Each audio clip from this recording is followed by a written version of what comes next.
عطا کی، یہاں تک کہ خالق کائنات نے اپنی لاغیر کتاب میں ارشاد فرمایا وَإِن تَعُدُّوا نِعْمَتَ اللَّهِ لَا تُحْصُوهَا، کہ اگر تم میری دی گئی نعمتوں کو شمار کرنا چاہو تو تمہارے بس کی بات نہیں ہے۔ انہی نعمتوں میں سے ایک عظیم نعمت، ایک بلند خوبصورت نعمت اللہ رب العزت نے جو انسانیت کو عطا کی، وہ حضور نبی کریم صلی اللہ علیہ وسلم کا مبارک وجود ہے کہ اللہ رب العزت نے اس قیمتی نعمت سے انسانیت کو نوازا۔ سامعین محترم، اس کائنات کے اندر اللہ رب العزت نے جتنی بھی اشیاء کو پیدا کیا، کسی بھی چیز کی عمدگی، خوبصورتی، مضبوطی کا اندازہ اس بات سے لگایا جا سکتا ہے کہ اس چیز کو بنانے کے لیے کون سا مٹیریل استعمال کیا گیا۔ مثال کے طور پر ایک دروازہ، آپ اس دروازے کی مضبوطی دیکھنا چاہتے ہیں تو آپ کو اس بات کی طرف غور کرنا پڑے گی کہ اس دروازے کو بنانے کے لیے کون سی کوالٹی کی لکڑی استعمال کی گئی۔ اگر اس دروازے کو اعلیٰ قسم کی لکڑی کے ساتھ بنایا گیا تو آپ اندازہ کر سکتے ہیں کہ یہ عمدہ، مضبوط، پائیدار قسم کا دروازہ ہوگا۔ اسی طرح کسی بھی چیز کی خوبصورتی، عمدگی اور مضبوطی کا اندازہ اسی طرح لگایا جا سکتا ہے۔ تو آئیے دیکھتے ہیں کہ اللہ رب العزت نے جو عظیم نعمت سے ہم لوگوں کو نوازا، حضور نبی کریم صلی اللہ علیہ وسلم کی مبارک ذات، دیکھتے ہیں کہ اللہ رب العزت نے اس نعمت کو کس چیز کے ساتھ پیدا کیا۔ تو حضور نبی کریم صلی اللہ علیہ وسلم نے ارشاد فرمایا کہ عام انسانوں کا جسم اللہ رب العزت دنیا کی مٹی سے پیدا کرتے ہیں۔ انبیاء علیہ السلام کا مبارک جسم اللہ رب العزت جنت کی مٹی کے ساتھ پیدا کرتے ہیں، اور مجھ محمد صلی اللہ علیہ وسلم کا مبارک جسم اللہ رب العزت نے جنت الفردوس کی مٹی کے ساتھ پیدا کیا۔ تو اب جو خاصیات اللہ نے اپنی جنت کے اندر رکھی، وہی خاصیات، صفات اللہ رب العزت نے اپنے محبوب پیغمبر صلی اللہ علیہ وسلم کی ذات کے اندر بھی رکھ دی۔ تو میں نے رب کی جنت کا مطالعہ بھی کیا، محمد پاک صلی اللہ علیہ وسلم کی مبارک سیرت کا مطالعہ بھی کیا۔ جب میں رب کی جنت کو دیکھتا ہوں تو مجھے نظر یہ آتا ہے کہ اللہ رب العزت کی جنت کے اندر خوشبوئیں ہی خوشبوئیں ہیں۔ جب دوسری طرف پاک پیغمبر کی سیرت کا مطالعہ کرتا ہوں تو مجھے یہ نظر آتا ہے کہ اللہ رب العزت نے اپنے محبوب پیغمبر صلی اللہ علیہ وسلم کے مبارک وجود کے اندر بھی خوشبوئیں رکھی ہیں۔ حضور صلی اللہ علیہ وسلم ایک مرتبہ ام ہانی رضی اللہ تعالی عنہا کے گھر آرام فرما رہے تھے۔ اچانک آنکھ کھلی، دیکھا کہ صحابیہ عورت ام ہانی حضور صلی اللہ علیہ وسلم کے مبارک جسم کے ساتھ ایک بوتل لگائے بیٹھی ہیں۔ پاک پیغمبر نے پوچھا کہ ام ہانی یہ کیا ماجرا؟ ام ہانی نے کہا کہ اے اللہ کے حبیب، آپ کے مبارک پسینے میں ایسی خوشبو آتی ہے جیسی خوشبو پوری دنیا کے اندر کسی پرفیوم کے اندر نہیں آتی، اس وجہ سے آپ کا پسینہ اکٹھا کر رہی ہوں۔ وجہ یہ ہے کہ اللہ رب العزت نے اپنے محبوب پیغمبر کا مبارک وجود جنت الفردوس کی مٹی کے ساتھ پیدا کیا،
کہ ان چند کھجوروں کے ساتھ ان صحابہ پیغمبر نے اپنے پیٹ کو بھرا، چند صحابہ پیغمبر نے ان چند کھجوروں کے ساتھ اپنی بھوک اور پیاس کو ختم کیا۔ یہ بات پیغمبر کے مبارک وجود کی برکت تھی، اس لیے کہ اللہ نے اپنے پاک پیغمبر کا مبارک وجود جنت کی مٹی کے ساتھ پیدا کیا۔ جو خاصیت جنت کے اندر، وہی خاصیت رب نے اپنے مبارک پیغمبر کے اندر رکھ دی۔ میں نے جنت کا مطالعہ کیا، جنت کو دیکھا کہ اس جنت کی ایک خاصیت یہ ہے کہ اللہ کی جنت کے اندر بیماریاں نہیں ہیں، شفا ہی شفا ہے۔ جب دوسری طرف پاک پیغمبر کی سیرت کا مطالعہ کیا تو مجھے یہ بات نظر آئی کہ اللہ رب العزت نے اپنے محبوب پیغمبر کے اندر بھی شفا ہی شفا رکھ دی۔ حضرت علی المرتضیٰ، ان کی آنکھوں کے اندر بیماری لاحق ہوئی، درد ہوا، حضرت علی المرتضیٰ نے پاک پیغمبر سے شکایت کی۔ حضور نبی کریم صلی اللہ علیہ وسلم نے اپنا مبارک دعا حضرت علی المرتضیٰ کی آنکھوں پر لگایا۔ حضرت علی المرتضیٰ رضی اللہ تعالی عنہ ارشاد فرماتے ہیں کہ مجھے اس بات کا اندازہ نہیں ہو سکا کہ پہلے پاک پیغمبر نے دعا لگایا یا میرا وہ درد ختم ہوا۔ وجہ یہ ہے کہ اللہ نے اپنے محبوب پیغمبر کا وجود جنت الفردوس کی مٹی کے ساتھ پیدا کیا۔ اس جنت کا خاصہ یہ تھا کہ اس کے اندر شفا تھی۔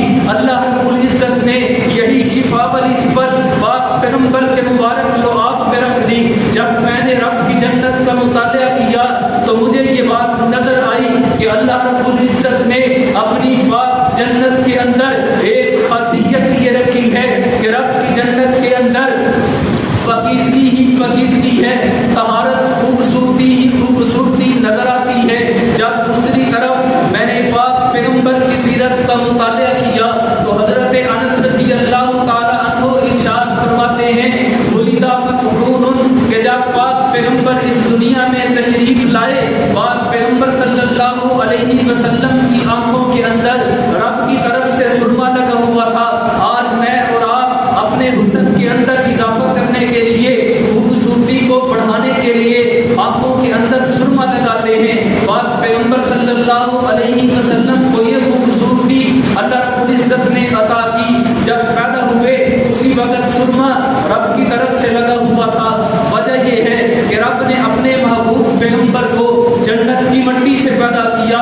جنت کا ایک خاصہ کہ اس کے اندر خوبصورتی، اللہ نے اپنے محبوب پیغمبر کے وجود کے اندر بھی خوبصورتی ہی خوبصورتی رکھ دی۔ جب میں نے رب کی جنت کا مطالعہ کیا تو مجھے نظر آیا کہ رب کی جنت کے اندر حسن و جمال ہے، رب کی جنت کے اندر حسن و جمال نظر آتا ہے۔ جب پاک پیغمبر کی سیرت کا مطالعہ کیا تو رب کی اللہ کے پاک پیغمبر صلی اللہ علیہ وسلم کے مبارک وجود کے اندر بھی حسن و جمال نظر آتا ہے، حسن و جمال ٹپکتا ہوا نظر آتا ہے۔ آئیے صدیقہ کائنات حضرت امی عائشہ صدیقہ رضی اللہ تعالی عنہا سے پوچھتے ہیں کہ اماں، آپ نے تو دن رات پاک پیغمبر کے مبارک حسن و جمال کو دیکھا، آپ بتائیے کہ اللہ رب العزت نے اپنے محبوب پیغمبر کو کیسے حسن و جمال سے نوازا؟ حضرت امی عائشہ صدیقہ رضی اللہ تعالی عنہا فرماتی ہیں لنا شمس وللآفاق شمس، شمسی خیر من شمس السماء، شمس الناس تطلع بعد فجر وشمسی تطلع بعد العشاء، کہ ایک آسمان کا سورج ہے، ایک میرا سورج ہے۔ حضرت امی عائشہ نے اپنے پاک پیغمبر صلی اللہ علیہ وسلم کے حسن و جمال کو آسمان کے سورج کے ساتھ تشبیہ دی۔ جس طرح اللہ نے آسمان کے سورج کو روشنی کے ساتھ منور کیا، اسی طرح پاک پیغمبر کے چہرے انور کو نور کے ساتھ منور کیا۔ یہ حضور کا حسن و جمال صدیقہ کائنات نے بیان کیا۔ آگے بڑھیے، شاعر رسول حضرت حسان بن ثابت رضی اللہ تعالی عنہ سے پوچھتے ہیں کہ آپ بتائیے کہ آپ نے حضور کے حسن و جمال کو کیسا پایا؟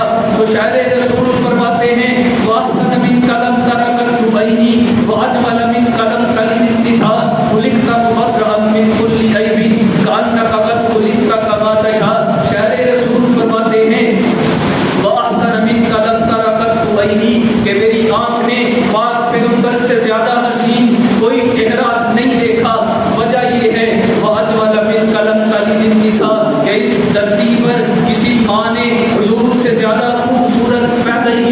دیا، یہ حضور کا حسن و جمال تھا۔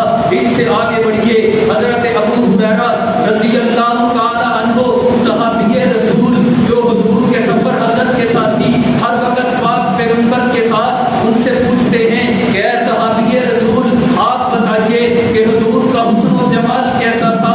حضرت ابو ہریرہ رضی اللہ تعالی عنہ ارشاد فرماتے ہیں کہ ایک رات 14ویں کا چاند چمک رہا تھا، حضور نبی کریم صلی اللہ علیہ وسلم مسجد نبوی کے صحن میں موجود تھے۔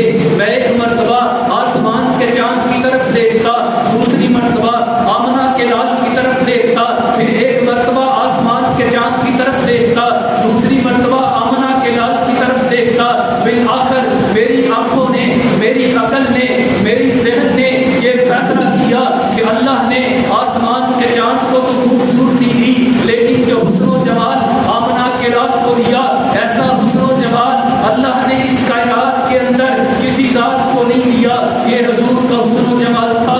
اس سے آگے بڑھ کر ایک ایسی عظیم ہستی جس نے حضرت ابراہیم علیہ، حضرت آدم علیہ السلام سے لے کر حضرت محمد رسول اللہ صلی اللہ علیہ وسلم تک تمام انبیاء کی صحبت اختیار کی، اس سے پوچھتے ہیں، حضرت ابراہیم امین علیہ السلام سے پوچھتے ہیں کہ آپ بتائیے کہ حضور کا حسن و جمال کیسا تھا۔ آپ نے تو حضرت آدم کے حسن کو بھی دیکھا، حضرت نوح علیہ السلام کے حسن کو بھی دیکھا، حضرت ابراہیم، حضرت موسیٰ، حضرت عیسیٰ علیہ السلام کے حسن کو دیکھا۔ آپ بتائیے کہ حضور کا حسن و جمال کیسا تھا۔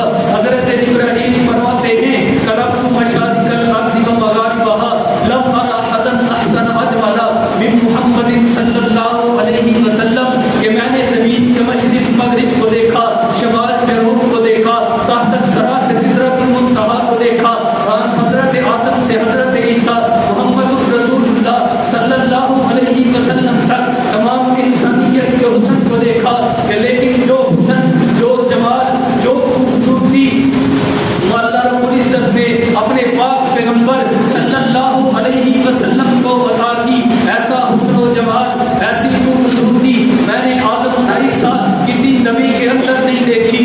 یہ حضور کا حسن و جمال تھا۔ وجہ یہ ہے کہ اللہ رب العزت نے اپنے پاک پیغمبر کو جنت الفردوس کی مٹی کے ساتھ پیدا کیا۔ جو خاصیات جنت کے اندر، وہی صفات رب نے اپنے پاک پیغمبر کے اندر رکھ دی۔ جنت کو دیکھا خوبصورت، پاک پیغمبر کے چہرے کو دیکھا خوبصورت، جنت کو دیکھا پاک سیرت، پاک پیغمبر کے سیرت کو دیکھا، پاک پیغمبر کے اخلاق کو دیکھا۔ تو اللہ رب العزت نے اپنے پاک پیغمبر کو اعلیٰ اخلاق کے ساتھ نوازا، عمدہ اخلاق، عمدہ سیرت کے ساتھ نوازا۔ اپنے کو اپنے غیر بھی پاک پیغمبر کے اخلاق کو بیان کرتے نظر آتے ہیں، غیر مسلم بھی پاک پیغمبر کی سیرت کو بیان کرتے نظر آتے ہیں۔ ہندوستان کی سرزمین کا ایک ہندو شاعر ہری چند اختر پاک پیغمبر کی مبارک سیرت کو بیان کرتا نظر آتا ہے، وہ پاک پیغمبر کی اخلاق کو بیان کرتا نظر آتا ہے۔ اس ہری چند اختر نے پاک پیغمبر کے اخلاق کو بیان کیا،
تلواریں اکٹھا کرنا شروع کی۔ اس کی کابینہ کے افراد نے پوچھا کہ ملک کے اندر کھانے کے لیے کوئی چیز میسر نہیں، لیکن تو ہتھیار اکٹھا کرنے کے لیے لگی ہوئی ہے۔ اس نے کہا کہ میں نے ایک خط لکھا ہے، یہ خط میرے مرنے کے بعد پڑھ لینا، تمہیں اس بات کی حقیقت پتہ چل جائے گی کہ میں ہتھیار اکٹھے کیوں کر رہی ہوں۔ جب اس عورت کا انتقال ہوا، اس کابینہ کے افراد نے، اسرائیلی ریاست کے افراد نے اس خط کو پڑھا۔ اس خط کے اندر لکھا ہوا تھا کہ اس کائنات کے اندر بہت سی شخصیات ایسی گزری جنہوں نے زمانے کے اندر ترقی کی۔ میں نے ایک ہستی کو دیکھا، ایک عظیم ہستی کا مطالعہ کیا۔ میں نے دیکھا کہ 23 سالہ دور نبوت کے اندر اس نے ایسا انقلاب برپا کیا کہ کائنات کے اندر حضرت آدم سے لے کر آج تک اور رہتی دنیا تک ایسا انقلاب برپا نہیں ہو سکتا۔ میں نے دیکھا کہ جب اس پاک ہستی کا انتقال ہوا، گھر کے اندر دیا جلانے کے لیے تیل موجود نہیں ہے، کھانے کے لیے کوئی چیز موجود نہیں ہے۔ امی عائشہ فرماتی ہیں کہ جب حضور کا انتقال ہوا، گھر کے اندر کوئی چیز موجود نہیں، دیا جلانے کے لیے تیل موجود نہیں، لیکن اس کمرے کی دیواروں کے اوپر 11 تلواریں لٹک رہی تھی۔ اس اسرائیلی عورت نے کہا کہ میں نے اس سیرت کا مطالعہ کیا، اس پاک شخصیت کا مطالعہ کیا جس نے اس پوری دنیا کے اندر انقلاب برپا کیا۔ مجھے تو ایک ہی چیز نظر آئی کہ اس کے گھر کے اندر کھانے کے لیے کوئی چیز موجود نہیں، استعمال کے لیے کوئی سامان موجود نہیں، لیکن ہتھیار 11 تلواریں لٹک رہی ہیں۔ مجھے یہ محسوس ہوا کہ اس کائنات کے اندر اگر کوئی بندہ انقلاب لانا چاہتا ہے تو ایک ہی طریقہ ہے کہ ہتھیار استعمال کیے جائیں۔ اس وجہ سے میں نے تنگ دستی کے ہوتے ہوئے، فقر و فاقہ کے ہوتے ہوئے ہتھیار اکٹھے کرنا شروع کیے۔ سامعین محترم، یہ کوئی اپنا نہیں تھا بلکہ غیر مسلم اسرائیلی ریاست کی ایک وزیر اعظم عورت تھی جس نے پاک پیغمبر کی سیرت کا مطالعہ کیا اور اس پر عمل کرنا شروع کیا۔ یہ حضور کی سیرت تھی۔ جب میں نے رب کی جنت کو دیکھا تو اس کا ایک خاصہ یہ نظر آیا کہ اس کے اندر کوئی بھی چیز فنا نہیں ہوا کرتی، ہر چیز باقی رہتی ہے، اس کے اندر بقا ہی بقا نظر آتی ہے۔ آپ نے علماء سے سنا ہوگا کہ جنت کے اندر جب جنتی جائیں گے تو پرندے ہوا کے اندر اڑتے نظر آئیں گے۔ ایک جنتی کا دل یہ چاہے گا کہ اس پرندے کا گوشت میں کھا لوں۔ سامعین محترم، اللہ رب العزت اس پرندے کو حکم دیں گے، اس پرندے کا گوشت بھنا ہوا اس آدمی کے سامنے آئے گا۔ جب وہ آدمی اس پرندے کا گوشت کھا کر ہڈیاں پھینکے گا تو اس ہڈیوں پر اللہ رب العزت دوبارہ گوشت چڑھائیں گے اور دوبارہ زندگی دیں گے، اس لیے کہ اللہ نے جنت کے اندر بقا رکھی ہے۔ جنت کے اندر کسی چیز کو ختم نہیں کیا جائے گا۔ جب میں نے پاک پیغمبر کی سیرت کو دیکھا کہ جنت کا یہ خاصہ، بقا والا خاصہ پاک پیغمبر کی سیرت کے اندر نظر آتا ہے کہ جب عام امتی اس دنیا سے جاتا ہے، موت سارے جسم پر آ جاتی ہے۔ جب پاک پیغمبر کے جسم پر موت آئی تو اللہ رب العزت نے وہ موت پاک پیغمبر کے دل پر نہیں اتاری، سارے جسم پر موت آئی، لیکن پاک پیغمبر کا دل اس وقت بھی زندہ تھا۔ اسی وجہ سے عام امتی جب اس دنیا سے جاتا ہے، اس کی بیوی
ختم نبوت کہا جاتا ہے۔ عقیدہ ختم نبوت اس کا مطلب ہی یہ ہے کہ اللہ رب العزت نے پاک پیغمبر کو ختم نبوت عطا کی۔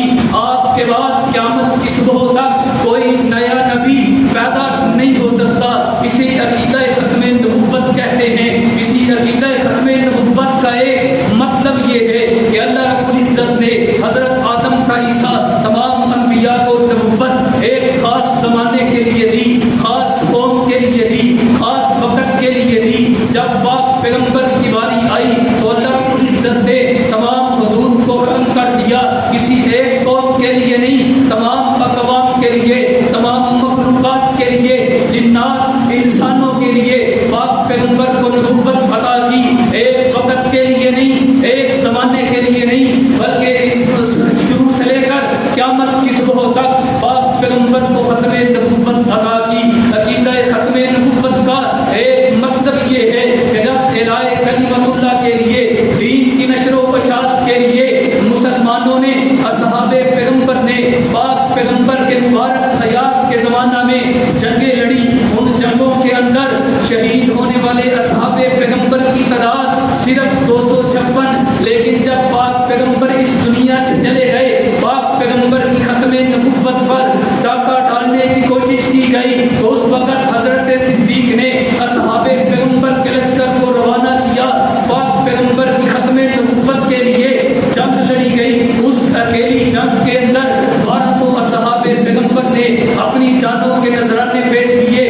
جب صرف اعلاء کلمت اللہ کو دیکھا جائے، دین کی نشر و اشاعت کو دیکھا جائے تو 256 اصحاب پیغمبر کو شہادت ملی۔ جب ختم نبوت کو دیکھا جائے، 1200 اصحاب پیغمبر نے عقیدہ ختم نبوت کے لیے اپنی جانوں کے نذرانے پیش کیے اور امت محمدیہ کو یہ اعلان کر دیا، ہم نے ہر دور میں تقدیس رسالت کے لیے وقت کی تیز ہواؤں سے بغاوت کی ہے، چھوڑ کر سلسلہ رسم سیاست کا وضو، فقط ایک نام محمد سے محبت کی ہے۔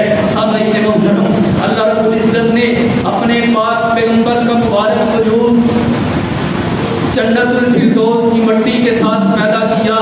جنت کے اندر جو خاصیات وہی خواص پاک پیغمبر کے مبارک وجود کے اندر جنت کو دیکھا جائے، اس کے اندر شفا ہی شفا۔ پاک پیغمبر کا مبارک وجود دیکھا جائے، اس کے اندر بھی شفا ہی شفا۔ جنت کا وجود دیکھا، اس کے اندر برکتیں ہی برکتیں۔ پاک پیغمبر کا مبارک وجود دیکھا، اس کے اندر بھی برکتیں ہی برکتیں۔ جنت کا وجود دیکھا، اس کے اندر رب نے حسن و جمال رکھا۔ پاک پیغمبر کے چہرے کو دیکھا، اس کے اندر بھی حسن و جمال۔ رب کی جنت کو دیکھا، اس کے اندر پاکیزگی۔ جب پاک پیغمبر کے وجود کو دیکھا، پاک پیغمبر کی سیرت، پاک پیغمبر کے اخلاق کے اندر پاکیزگی۔ جب رب کی جنت کو دیکھا، اس کے اندر بقا ہی بقا۔ اللہ کے پاک پیغمبر کو دیکھا، پاک پیغمبر کے وجود کے اندر بھی بقا ہی بقا۔ جب رب کی جنت کو دیکھا، نعمتوں کی انتہا۔ پاک پیغمبر کے وجود کو دیکھا، نبوت کی انتہا۔ یہی وجہ ہے کہ اللہ رب العزت نے پاک پیغمبر کو ایسا مقام عطا کیا کہ اس کائنات کے اندر جتنے انبیاء تشریف لائے، اگر وہ تمام انبیاء جمع ہو جائیں، پاک پیغمبر کے فضائل، پاک پیغمبر کی بلندی کا احاطہ نہیں کر سکتے۔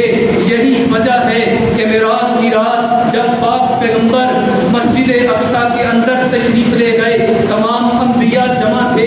حضور نے ارشاد فرمایا، فقدمنی جبرائیل فصلیت بہم، جبرائیل نے مجھے آگے کیا، تمام انبیاء کو میں نے نماز پڑھائی۔ جب تمام انبیاء جمع ہو جائیں، ان کی موجودگی کے اندر بھی امام الانبیاء پاک پیغمبر ہیں، ان کی موجودگی میں بھی سید الانبیاء پاک پیغمبر ہیں۔ اس لیے کہ باقی انبیاء کا وجود جنت کی مٹی سے بنا، پاک پیغمبر کا وجود جنت الفردوس کی مٹی سے بنا۔ جو فضیلت جنت الفردوس کو باقی جنتوں سے ہے، یہی فضیلت پاک پیغمبر کو باقی انبیاء کے ساتھ حاصل ہے۔ سامعین محترم، شوال المعظم کے آپ کی دن چل رہے ہیں، کل یا پرسوں رمضان المبارک شروع ہوگا۔ حضور نبی کریم صلی اللہ علیہ وسلم شعبان المعظم کی آخری رات تمام اصحاب پیغمبر کو جمع کیا اور ان سے ایک بات ارشاد فرمائی کہ اے میرے اصحاب، اللہ رب العزت کی رحمتوں کا مہینہ آ رہا ہے، اللہ رب العزت کی مہمان نوازی کا مہینہ آ رہا ہے، تو میں آپ اصحاب کو 4 کاموں کی دعوت دوں گا کہ اس مبارک مہینے کے اندر 4 کام کثرت کے ساتھ کرنے ہیں۔ نمبر 1، کلمہ طیبہ لا الہ الا اللہ محمد رسول اللہ صلی اللہ علیہ وسلم کثرت کے ساتھ پڑھنا ہے۔ نمبر 2، استغفار کثرت کے ساتھ کرنا ہے۔ نمبر 3، اللہ رب العزت سے جنت کو مانگنا ہے۔ نمبر 4، اللہ رب العزت سے مغفرت طلب کرنی ہے۔ یہ 4 وہ کام جو پاک پیغمبر نے اصحاب پیغمبر کو بتائے۔ آج میں آپ کے سامنے یہ التجا کرتا ہوں، آپ کو یہ دعوت دیتا ہوں کہ رمضان المبارک کا مہینہ آ رہا ہے، سب سے پہلے اللہ رب العزت کا شکر ادا کیجیے۔ اللہ رب العزت نے ارشاد فرمایا لئن شکرتم لازیدنکم، اگر تم میری نعمتوں کا شکر کرو گے تو میں ان نعمتوں کو بڑھا دوں گا۔ رمضان اللہ رب العزت کی نعمت ہے، اس نعمت کا شکر ادا کیا جائے، اللہ رب العزت کے سامنے سجدے کیے جائیں، شکر کیا جائے کہ اے اللہ آپ کا بہت بہت شکریہ کہ آپ نے اس رمضان جیسی نعمت میری زندگی کے اندر مجھے عطا کر دی۔ اس کے بعد وہی 4 کام کیے جائیں جو پاک پیغمبر نے اپنے اصحاب کو کہے کہ ان 4 کاموں کا کرنا ہے، ان 4 کاموں کو اپنی زندگی کا حصہ بنا لینا ہے، تاکہ وہ کام وہ فضائل، وہ رحمتیں، وہ نعمتیں جو اللہ رب العزت نے انہی کاموں کے کرنے کی وجہ سے اپنے پاک پیغمبر کو عطا کی، اصحاب پیغمبر کو عطا کی، وہی نعمتیں آج ہمیں بھی عطا ہو سکے۔ اس لیے ہمیں یہ عہد کر لینا چاہیے کہ رمضان المبارک کے اس مہینے کے اندر یہ 4 کام کثرت کے ساتھ کریں گے۔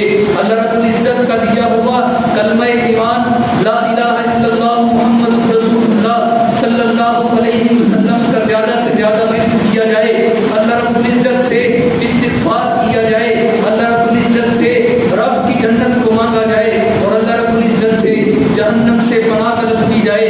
ایک بزرگ، ان کا ایک واقعہ سنا کر اپنی بات کو ختم کرتا ہوں۔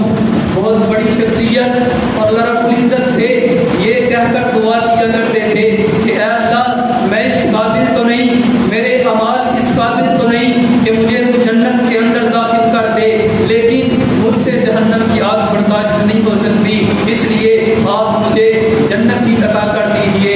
تو ہمیں بھی چاہیے کہ اللہ رب العزت سے اس مبارک مہینے کے اندر جتنا ہو سکے